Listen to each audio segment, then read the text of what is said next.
I never thought I would catch someone breaking into my house on a Tuesday afternoon. But there she was, Karen Henderson, president of the Meadowbrook Estates H.O.A., standing in my living room at 2:15 p.m., holding one of my coffee mugs like she owned the place. Let me back up. I had moved into Meadowbrook Estates 6 months earlier, attracted by the quiet streets and well-maintained properties. The neighborhood seemed perfect for someone like me who worked remotely as a corporate attorney specializing in property law and contract disputes. My home office was set up in the front bedroom with a view of the street, and I had installed a comprehensive security system, more out of professional habit than any real concern.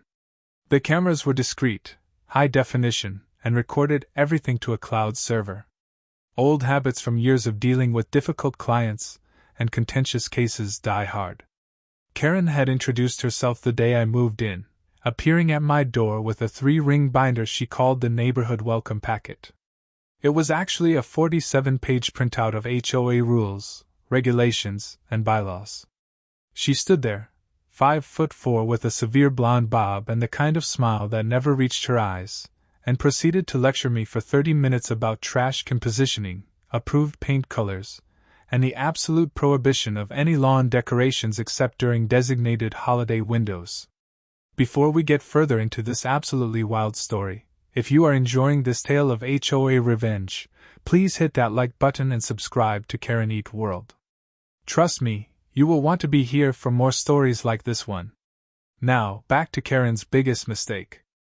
I should have seen the red flags immediately. Within the first month, I received 7 violation notices. My trash cans were 4 inches too far from the garage door. My mailbox flag was faded and needed repainting. There were leaves in my gutter that were visible from the street. A delivery box sat on my porch for 3 hours before I retrieved it, constituting visual blight. Each notice came with a fine schedule and Karen's signature with a little smiley face drawn next to it. I complied with everything initially. I was new to the neighborhood and did not want conflict. I repainted the mailbox flag. I repositioned the trash cans with a measuring tape. I cleaned the gutters myself on a Saturday morning. But Karen was insatiable. The more I complied, the more creative her violations became. My car was parked 2 inches over the edge of my driveway into my own lawn. My doormat was burgundy instead of the approved brown or black. My porch light was 45 watts instead of the mandated 60 watts. Then came the incident with the bird feeder.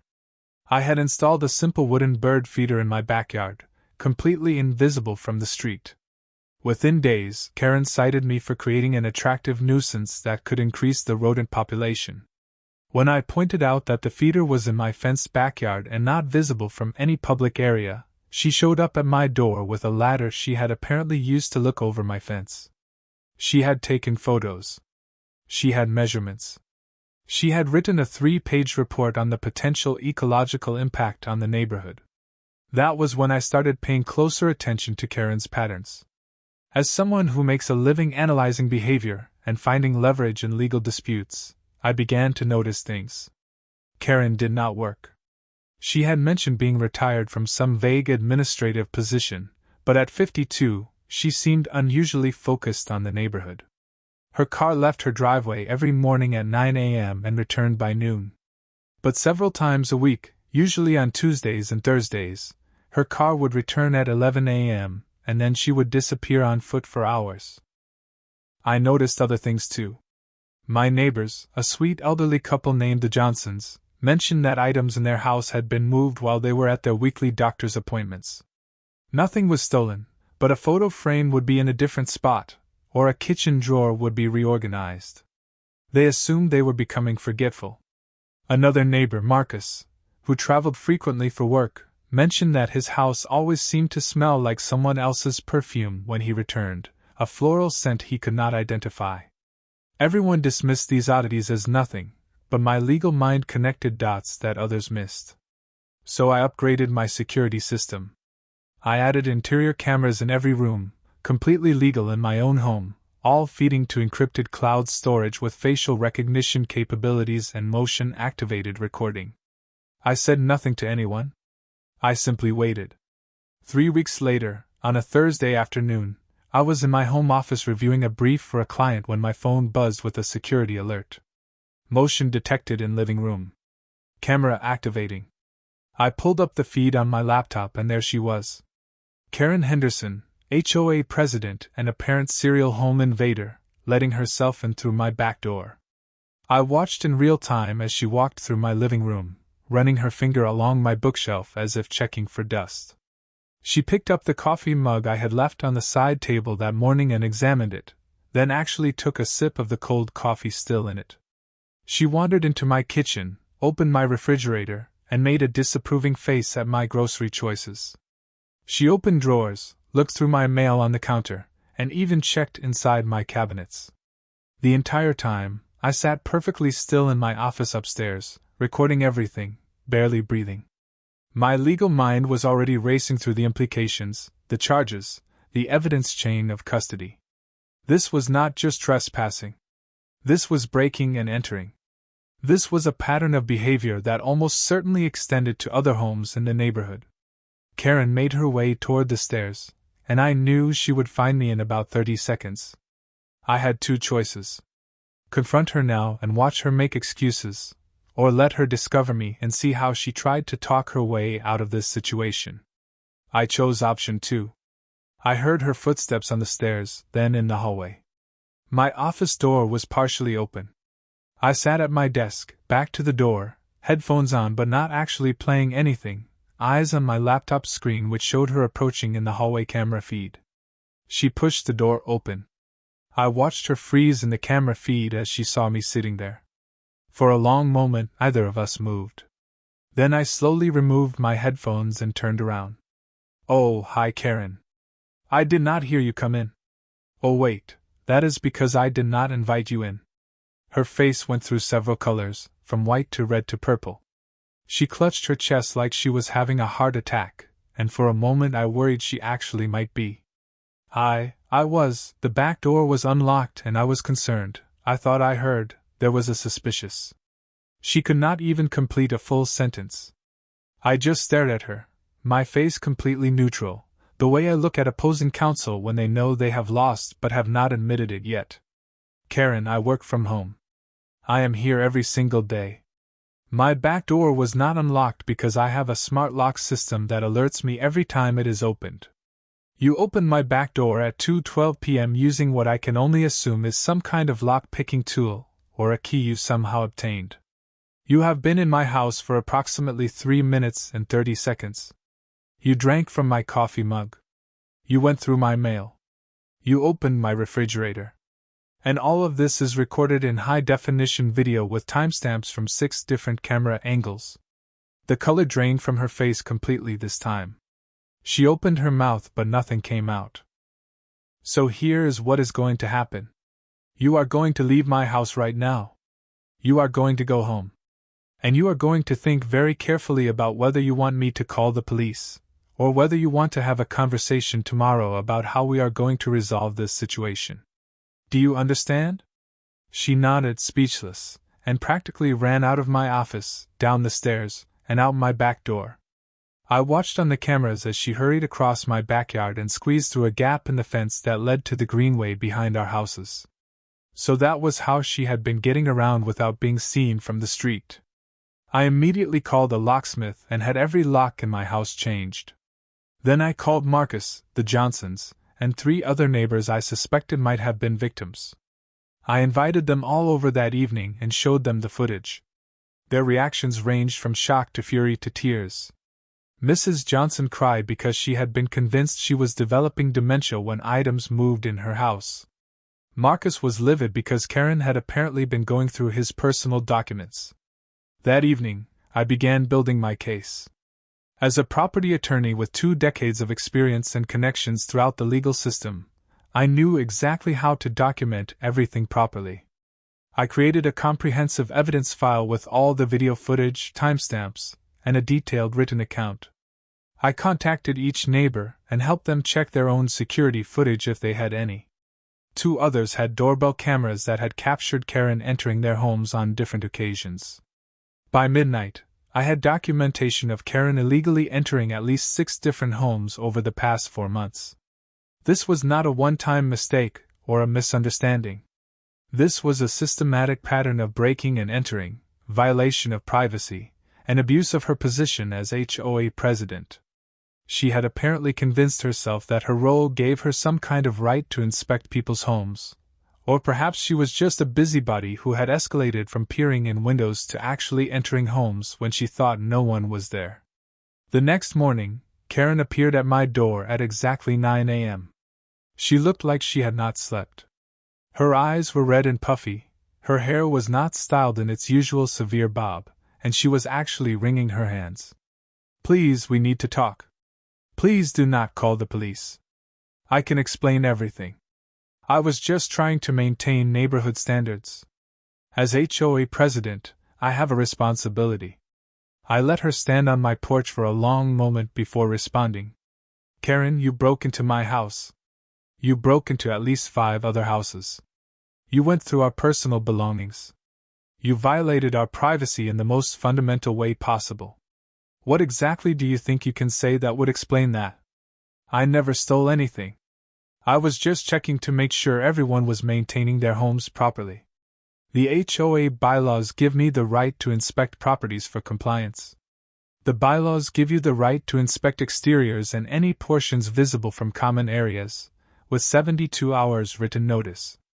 They absolutely do not give you the right to break into people's homes. You know that, Karen. You are not stupid. You are just entitled." Her face hardened at that. The scared, apologetic mask slipped away and I saw the real Karen underneath, the one who truly believed she was above the rules she enforced on everyone else. "Fine. What do you want? Money? I will pay for new locks. I will resign from the H.O.A. Just do not call the police." I smiled then, and it was not a nice smile. "I do not want your money, Karen. And you are definitely resigning from the H.O.A. But that is not enough. See, I spent all night thinking about this, and I realized something. You have been terrorizing this entire neighborhood for years. Those violation notices, those petty fines, that 3-ring binder of arbitrary rules, they were all about control. You get off on having power over other people. And the worst part is that you convinced yourself it was justified. I was maintaining property values. I was keeping standards. You were satisfying your own need for dominance and control. And now you are going to face consequences. Here is what is going to happen. First, you are going to resign as H.O.A. president immediately. Second, you are going to write a formal apology to every single person you have cited for violations in the past 2 years. Third, you are going to reimburse every fine you have collected.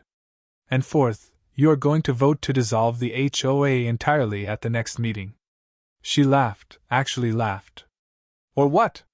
You will call the police? Go ahead. It will be my word against yours.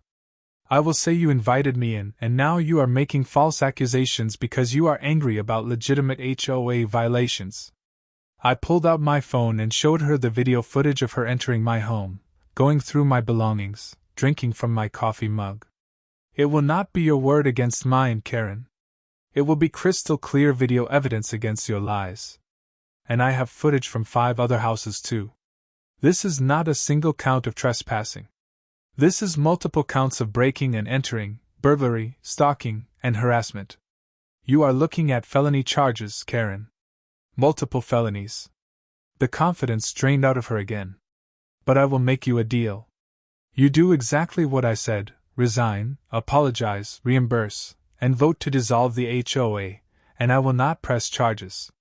You will be disgraced in the neighborhood, but you will not be in jail." She stared at me for a long time, and I could see her trying to calculate whether I was bluffing. Finally, she nodded. "Fine. I will resign. I will apologize. I will even reimburse the fines. But I am not voting to dissolve the H.O.A. This neighborhood needs structure and rules. Without the H.O.A., property values will plummet. It will become chaos. Then we do not have a deal." I started to close the door, but she stuck her foot in it. "Wait. Okay. I will vote to dissolve it. Just please do not call the police." Over the next 2 weeks, Karen did exactly as promised. She resigned as H.O.A. president in a terse email to all residents. She sent individual apology letters that were clearly written through gritted teeth. She issued refund checks for every fine she had collected, which apparently added up to over $8,000 across the neighborhood. And at the emergency H.O.A. meeting, she voted along with the unanimous majority to dissolve the Meadowbrook Estates H.O.A. entirely. I thought that was the end of it. I really did. Karen kept to herself, barely leaving her house. The neighborhood relaxed without the constant threat of violation notices. People painted their front doors fun colors. Someone put up a garden gnome. The Johnsons installed a bench on their front lawn. It was like the entire street exhaled after holding its breath for years. But then, 3 months later, I received a formal legal notice. Karen was suing me for defamation, harassment, and intentional infliction of emotional distress. She claimed that I had spread malicious lies about her, forced her to resign under duress, and intentionally destroyed her reputation in the community. She was seeking $200,000 in damages. I read the complaint in my home office, the same office where I had first watched her break into my house, and I started laughing. I laughed so hard I had tears in my eyes. Because Karen had just made the biggest mistake of her life. See, when you sue someone, you open yourself up to something called discovery. Discovery means both sides get to demand documents, ask questions under oath, and investigate the claims. Karen's lawsuit claimed that my accusations were false, that she had never entered anyone's home without permission, and that I had manufactured evidence to harm her. Which meant I now had legal justification to subpoena her phone records, her financial records, her medical records if relevant, and to depose her under oath. It meant I could subpoena every neighbor she had ever cited for violations. It meant I could demand the H.O.A.'s complete records. And most importantly, it meant that all of my video evidence, all of the documentation I had carefully preserved, would become part of the public court record. I called my friend Jennifer, one of the senior partners at my old law firm. I had left firm life to work independently, but I maintained excellent relationships with my former colleagues. Jennifer specialized in civil litigation and had a reputation for absolutely destroying frivolous lawsuits. Jen, I need you to defend me in the most satisfying case you will handle all year. I explained the situation. She was silent for a long moment after I finished. So let me get this straight. She broke into multiple homes. You caught her on video. She agreed to resign and make amends to avoid criminal charges. And now she is suing you for defamation because she claims none of it happened? Exactly. Oh, this is going to be fun. I will take the case pro bono just for the entertainment value. Send me everything. Jennifer filed our response to Karen's lawsuit with a counterclaim for malicious prosecution and abuse of process. But more importantly, she immediately filed a motion to compel discovery and scheduled Karen's deposition. The deposition was scheduled for a conference room at Jennifer's firm, a gleaming high-rise downtown with floor-to-ceiling windows and intimidating modern art. Karen showed up with a lawyer she had apparently found through some discount legal service, a nervous young man fresh out of law school who clearly had no idea what he was getting into. Jennifer was a revelation to watch in action. She was calm, professional, and absolutely relentless. She started with simple questions. When did Karen become H.O.A. president? What were her duties? How did she conduct inspections? And then she tightened the noose. Mrs. Henderson, in your complaint, you state that you never entered any neighbor's home without permission. Is that correct? Yes, that is correct. And you claim that Mr. Anderson, that is me, fabricated video evidence of you in his home? Yes. He is clearly skilled with technology, and edited together footage to make it look like something that never happened. Jennifer slid a manila folder across the table. Mrs. Henderson, this is a report from a certified digital forensics expert who examined the video files from Mr. Anderson's security system. The expert confirms that the videos are completely unedited, contain verified timestamps matching the date and time in question, and show you entering Mr. Anderson's home through the back door, remaining inside for 3 minutes and 42 seconds, and exiting through the same door. The metadata proves these files could not have been manipulated. Do you still claim the videos are fabricated?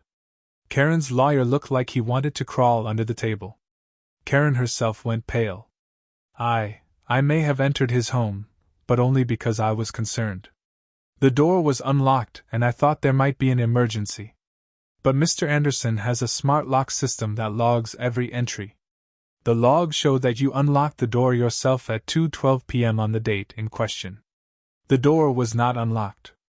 You opened it. How did you open a locked smart lock, Mrs. Henderson? Karen did not answer. Jennifer waited, letting the silence stretch until it was unbearable. Let me show you another video, Mrs. Henderson. This is footage from Mr. Marcus Thompson's home security system, dated 6 weeks before the incident at Mr. Anderson's home. Can you identify the person in this video entering Mr. Thompson's home through his back door while he was at work? The video played on the laptop Jennifer had brought. It clearly showed Karen entering Marcus's house, going through his home office, and photographing documents on his desk with her phone. I was delivering H.O.A. notices. Through his back door? While he was not home? And photographing his personal documents? By the end of the 2-hour deposition, Karen had contradicted herself at least 15 times. Her lawyer looked shell-shocked. Jennifer had extracted admissions that Karen had entered at least 8 different homes over the past year, always when residents were at work or out of the house, always without permission. But Jennifer was not done. Over the next month, she deposed 6 neighbors who testified about Karen's harassment, the violation notices, the fines, and discovering evidence that Karen had been in their homes. She subpoenaed the H.O.A. records and found that Karen had collected over $40,000 in fines over her 3-year tenure as president, money that was supposed to go to neighborhood maintenance but had instead been spent on things like a new laptop for the H.O.A. president's use and a professional camera for documenting violations. Then Jennifer did something brilliant. She filed a motion to amend our counterclaim to include a request for punitive damages, arguing that Karen's lawsuit was not just frivolous but was actually an attempt to intimidate and silence witnesses to her criminal behavior. She argued that Karen was using the legal system as a weapon to avoid accountability. The judge granted the motion. And that was when Karen's lawyer quit. He filed a motion to withdraw from the case, citing irreconcilable differences with his client. Karen was left to either find a new lawyer or represent herself. She chose to represent herself, which was perhaps the worst decision in a long line of terrible decisions. At the hearing on our motion for summary judgment, Karen showed up with a cardboard box full of disorganized papers and a highlighted copy of a legal self-help book. Jennifer presented our case with the precision of a surgeon. She showed the videos. She presented the deposition transcripts. She introduced the digital forensics report. She summarized the testimony of 8 different neighbors. And then she addressed the court. Your Honor, this lawsuit is not just without merit. It is an act of continued harassment against my client and the entire Meadowbrook Estates community. Mrs. Henderson broke into multiple homes over an extended period. When she was caught, she agreed to take responsibility to avoid criminal prosecution. But instead of accepting the consequences of her actions, she chose to weaponize the legal system, filing a defamation suit based on claims she knew were false. She has testified under oath to multiple contradictory statements. She has been impeached by video evidence. And she is now wasting this court's time and resources because she cannot accept that her actions have consequences. The judge, a stern woman in her 60s who had been taking detailed notes throughout the hearing, looked at Karen over her reading glasses. Mrs. Henderson, do you have any evidence to support your defamation claim? Any evidence at all that Mr. Anderson's allegations were false? Karen stood up, fumbling with her box of papers. Your Honor, I was just trying to maintain neighborhood standards. As H.O.A. president, I had a responsibility to ensure that everyone was following the rules. I may have been overzealous, but my intentions were good. Mr. Anderson has destroyed my reputation over what amounts to a misunderstanding.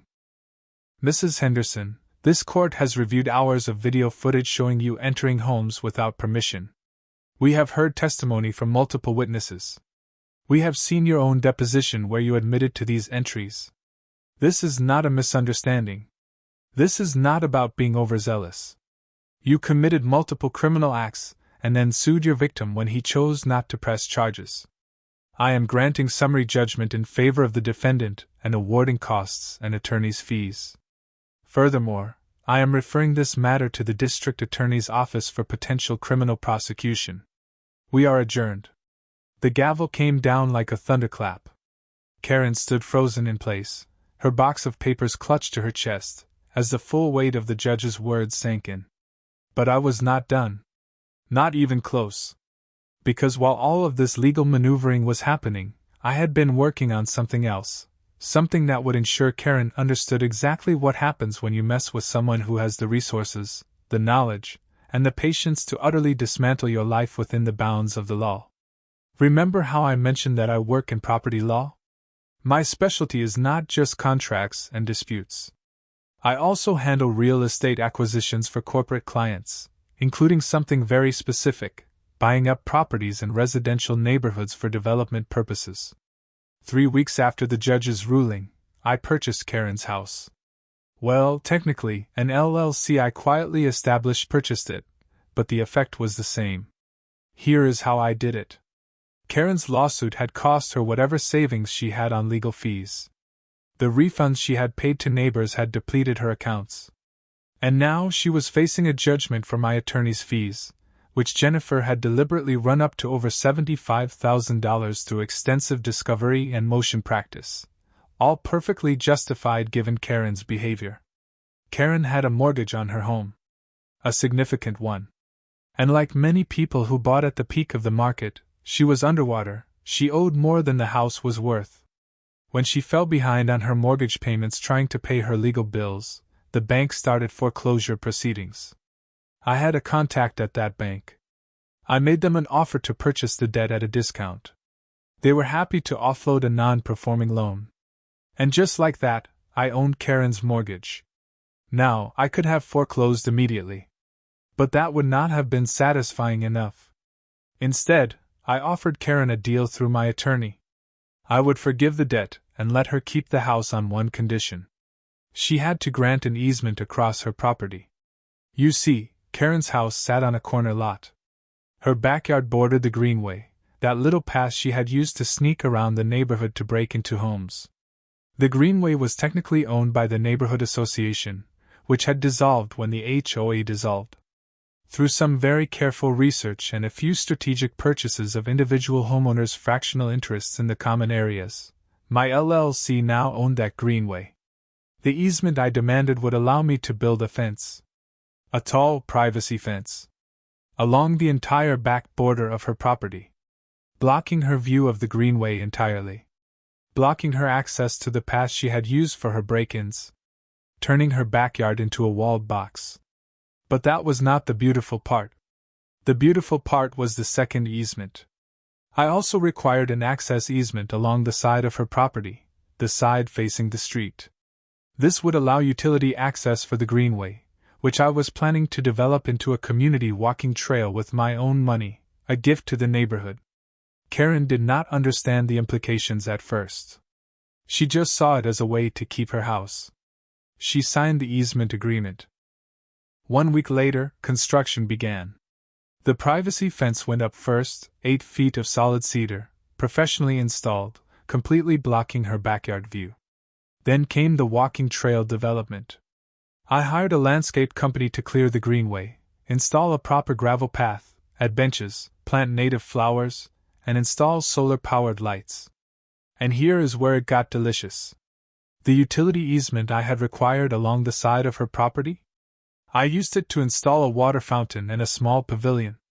Right at the edge of her front yard. Technically on the easement, completely legal, and absolutely impossible for her to remove or block. But wait, there is more. Remember all those H.O.A. rules Karen had enforced so vigorously? Those rules died when the H.O.A. dissolved. Which meant there was nothing stopping me from doing whatever I wanted with my greenway property, as long as it met city codes. I installed a community bulletin board. I added a little free library box. I put in a dog waste station. And I made sure every single amenity was positioned to maximize foot traffic right past Karen's house. Her quiet corner lot became the hub of neighborhood activity.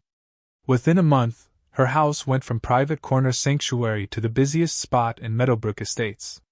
Dog walkers stopped at the water fountain. Kids used the pavilion for lemonade stands. Neighbors gathered at the benches to chat. And Karen, the woman who had terrorized the neighborhood with rules about lawn ornaments and mailbox flags, could do absolutely nothing about any of it. But I saved the best for last. Remember those violation notices Karen had sent me? The ones about my trash cans, my mailbox flag, my doormat? I had kept every single one. And I used them as inspiration. I installed a small art sculpture in the pavilion. It was made of repurposed materials, old mailbox flags, vintage trash cans, doormats welded together into an abstract piece I titled Neighborhood Standards. I commissioned a local artist and paid them handsomely to create something that was actually quite beautiful in a quirky, modern way. But anyone who had lived through Karen's reign of terror as H.O.A. president would recognize every single element. The 45-watt light bulbs arranged in a starburst pattern. The burgundy doormat cut into ribbons and woven through the structure. The faded mailbox flags spelling out the word freedom in their overlapping positions. I invited the whole neighborhood to the grand opening of the Meadowbrook Greenway Trail. 50 people showed up. We had a ribbon-cutting ceremony. The local paper sent a photographer. And everyone gathered in the pavilion to admire the sculpture, taking photos, laughing, sharing their stories of Karen's petty violations. Karen watched from her front window. I could see her there, standing behind her curtain, her face pressed against the glass. I made eye contact with her across her now bustling lawn, raised my glass of champagne in a toast, and smiled. Congratulations on your new neighborhood amenity, Karen. If you enjoyed this story of epic H.O.A. revenge, please hit that like button and subscribe to Karen Eat World for more tales of entitled people getting exactly what they deserve. Thanks for listening.